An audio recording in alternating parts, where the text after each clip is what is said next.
ఆ! అప్పుడప్పుడు నువ్వు ఫ్యూచర్ గురించి గెస్ చేస్తావు కదా! అయి అనుకోకుండా జరిగిపోతా ఉంటాయి. సరదాగా ఒకసారి నా ఫ్యూచర్ గురించి చెప్పు. చెప్తా, కానీ నువ్వు ఏడవకూడదు. సరదాగా నా కెరీర్ ఎలా ఉంటుందో ఒకసారి చెప్పు. చాలా బాగుంటుందమ్మా. అవునా? నిజమా? నువ్వు అసలే కింద ఉన్నావు, ఇంక అంతకంటే కిందకి వెళ్తానికి లేదు. నువ్వు సరే, మరి ఉద్యోగం ఎప్పుడు వస్తుందంటావు? త్వరలోనే వస్తుంది. ఆ త్వరలోనే ఎప్పుడు? రీల్స్ చూసే టైమే ఎక్కువగా ఉంటుంది, అది తగ్గించినప్పుడు నీకు వస్తుంది. శాలరీ ఎలా ఉంటుందంటావు? చాలా ఎక్కువ.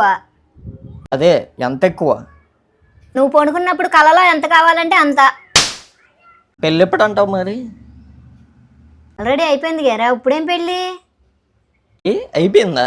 ఏం మాట్లాడుతున్నావమ్మా? ఆల్రెడీ 30 పెళ్ళిళ్ళు చేసుకున్నావు కలలో, ఇంకేంటి నీకు పెళ్ళి? సరే, ఇదంతా కాదు, చివరిగా నా ఫ్యూచర్ ఎలా ఉంటుందో చెప్పు. నీ ఫ్యూచర్ చాలా బ్రైట్గా ఉంటుంది. అవునా?